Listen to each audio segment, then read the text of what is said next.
Good afternoon on the National Business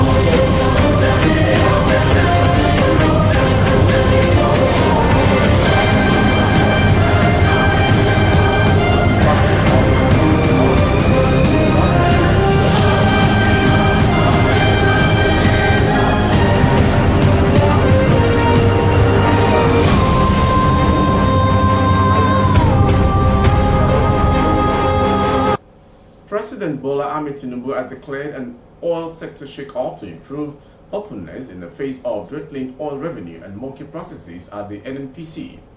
The president has asked the Central Bank of Nigeria (CBN) to assume control of crude oil sales from the Nigerian National Petroleum Company Limited (NNPCL). Previously, the NNPC was alone in charge of crude oil sales and only reported to the federal government. Critics have long contended that this structure lacked transparency, which allowed the NNPC to underreport earnings. The new directive requires the NNPC to submit all receipts for crude oil sales to the CBN for vetting and documentation. This aims to close any potential gaps in reporting and ensure accurate records of oil revenue. CBN Governor Mr. Olayemi Cardozo last week said the collaboration with the Ministry of Finance and the NNPCL is to ensure that all foreign inflows are returned to the central bank. A fresh suit seeking to prohibit President Bola Tinubu from parading himself as Nigeria's president and performing statutory functions as the winner of the 2023 presidential election has been dismissed by the Supreme Court.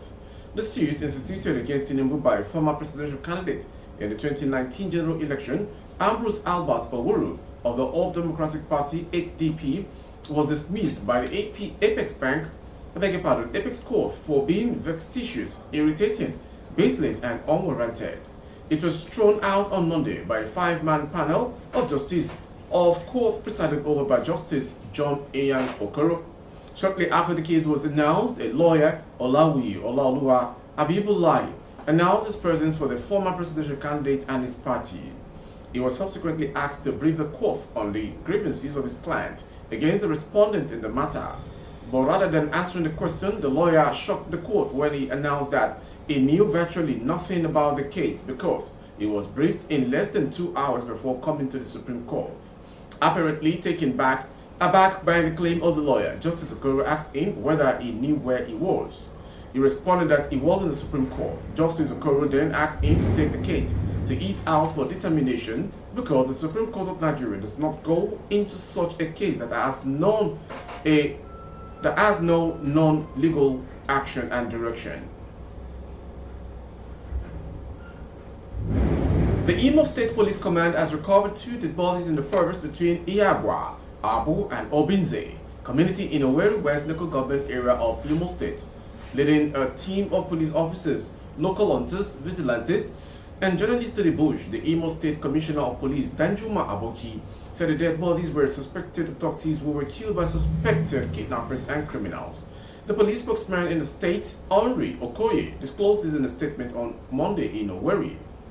He said 5 persons have been arrested and investigations will begin immediately to unravel the unfortunate incident.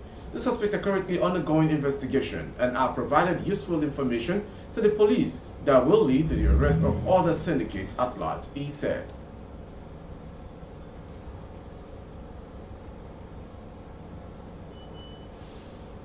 Olakunle Oluomo, the embattled Speaker of the Ogun State House of Assembly, on Monday appeared before an 8-man ad hoc committee set up to look into the allegations leveled against him by 18 of the 26 lawmakers.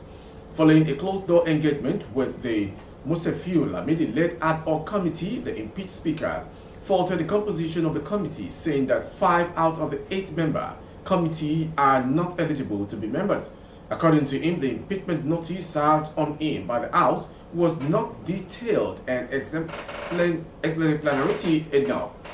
The standing rule of the House said, "You should give me the details in writing. Please, I need more details. That was what I was expecting them to give me today," Oluomo said. While complaining that the notice given to him was short, Oluomo said he appeared before the committee out of the respect he asked for the House, being a long-serving member. He said he told the committee that answering questions concerning the impeachment notice is prejudiced because the case is already in court. Oluomo maintained that the House has not given him details of his offense or adequate time to respond as required by the 1999 Constitution.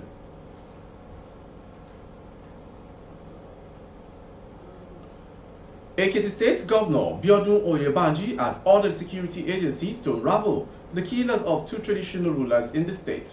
The traditional rulers were killed on Monday by suspected kidnappers while returning from a meeting in Irele Ekiti in Ekiti State. The victims, identified as Oba David Ogunshakin, the election of Eshun Ekiti, and Oba Olatunde Olushola, the Onumojo of Omojola Ekiti, were accosted and gunned down. Reacting in a Tuesday statement by its media aide Yinka Oyebode, the governor condemned dastardly an attack in the Okiako area in the Ikole local government area of the state. He said security agents have been dispatched to the area to fish out the perpetrators of the heinous act. Oyebanji, who had just presided over the State Security Council meeting in Ado-Ekiti, barely an hour before the incident occurred, said no stone would be left unturned in the bid to bring the perpetrators to justice. Ekiti State Governor Mr. Biodun Oyebanji has condemned Monday's dastardly act in Ekiti, which led to the gruesome killing of two traditional rulers and other security agents in the state to fish out the killers. He expressed the condolences of the state government and people of Ekiti State to the people of Imojo Ekiti and Eshun Ekiti over the sad incidents. From the southwest to the north, Governor Diko Rada of Katsina State on Monday donated the sum of 100,000 naira to each of the 35 persons rescued by troops of the Nigerian Army for them to revive their normal business when they arrive home. The victims kidnapped by armed bandits at Stashar, Delgole, and Nauta villages in Betseri, local government area of the state, were said to have been rescued at Domburum forest after an intensive gun battle between the soldiers and bandits. The victims were eventually handed over to the governor at the Katsina State Government House by the commander of the 17th Brigade of the Nigerian Army, Brigadier General O.A. Fadairo. The governor, while receiving the victims, thanked Almighty Allah for rescuing them without any casualty from the security operatives or the 82 abducted civilians. He maintained that success is being recorded in the fight against banditry. While commending the effort of the army and other security operatives, the governor reiterated that his administration will deal with persons romancing with terrorists in the state. Still not central.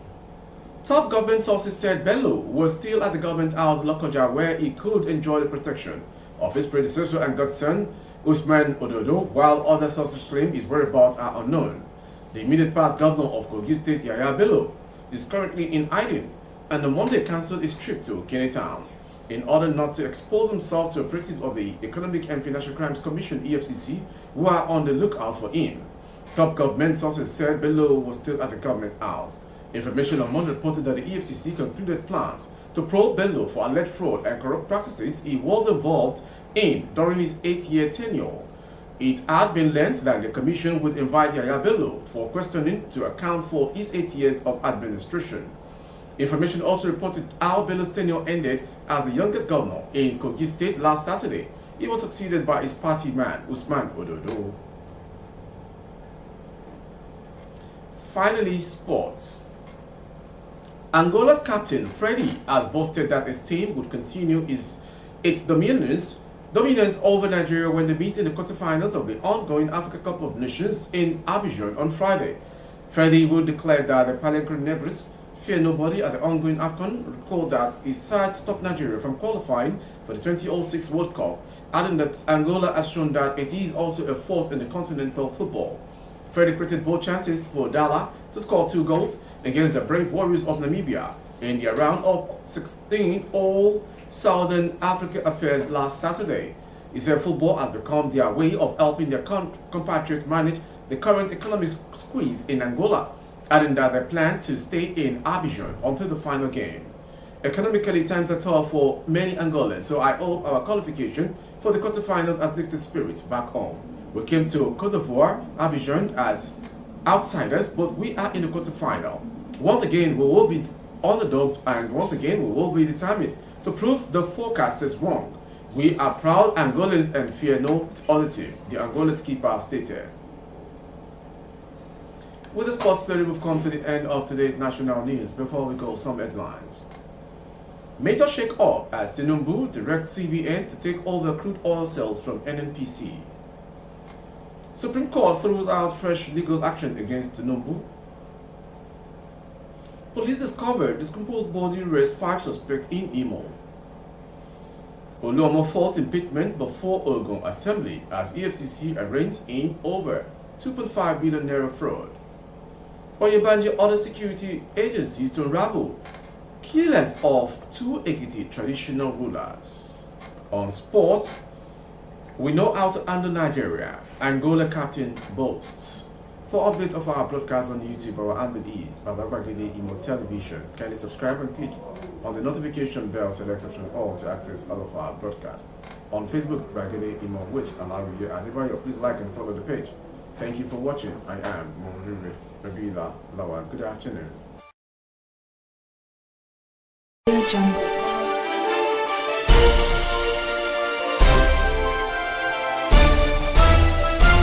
Audio Jungle.